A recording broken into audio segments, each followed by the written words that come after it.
বন্ধুরা, দাখিল পরীক্ষা ২০২৬ বহু নির্বাচনী প্রশ্ন গণিত নিয়মিত সময় ৩০ মিনিট, পূর্ণাঙ্গ ৩০ মিনিট।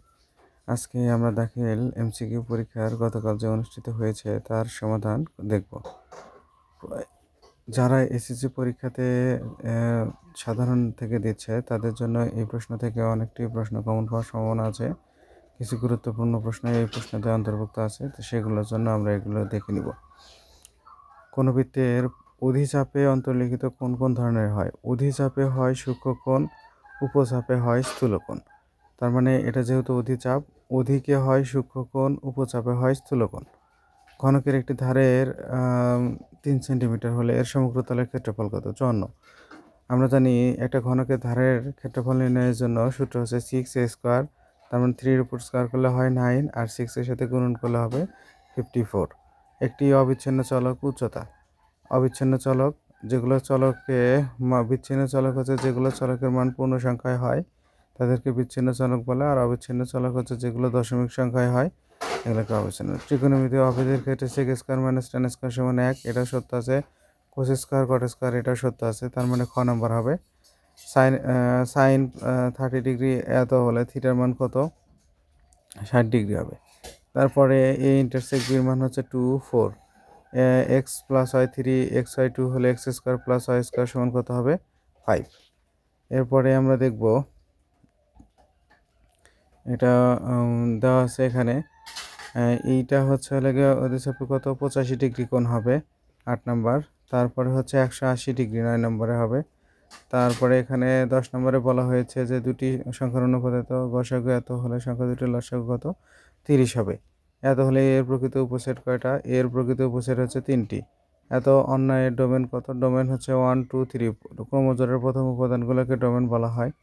এত মান কত? -1। এরপরে আমরা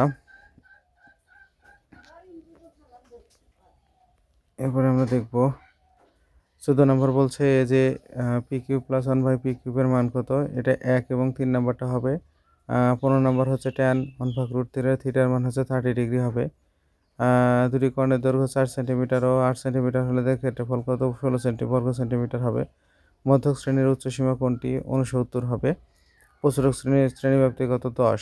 কেন্দ্রীয় প্রবণতা পরিমাপক কয়টি? কেন্দ্রীয় প্রবণতা পরিমাপক হচ্ছে 3টি, গড়, মধ্যক, প্রচুরক, এই 3টা। একটি বৃত্তের ব্যাস 4 সেন্টিমিটার, পরিধি কত? 16 2πr। ব্যাস এত সেন্টিমিটার হলে পরিধি হচ্ছে 2πr। পরিধি হচ্ছে 2πr, ব্যাসার্ধ হচ্ছে 2πr। তাহলে 4π হবে এটা 20 নম্বরটা। তারপরে এত সমানুপাতিক হলে নিচের কোনটি সঠিক? y² - zx। এটা একটি নির্দিষ্ট বাহুর দৈর্ঘ্য দেওয়া থাকলে ত্রিভুজ আঁকা যাবে বর্গ। নির্দিষ্ট বাহুর দৈর্ঘ্য দেওয়া থাকলে নিচের কোনটি আঁকা যাবে? একটি নির্দিষ্ট দৈর্ঘ্য দেওয়া থাকলে বিষমবাহু নির্দিষ্ট দৈর্ঘ্য 3 বাহু যোগ করে দিলেই বর্গ আঁকা যাবে। আচ্ছা, তারপর বলছে একটা ত্রিভুজ, এটা হচ্ছে 3টাই হবে। 23 নম্বর। 24 নম্বর বৃত্তের বহিস্থ কোনো বিন্দু থেকে বৃত্তের সর্বোচ্চ কয়টি স্পর্শক আঁকা যায়? বহিস্থ বিন্দু থেকে সর্বোচ্চ 2টি স্পর্শক আঁকা যায়।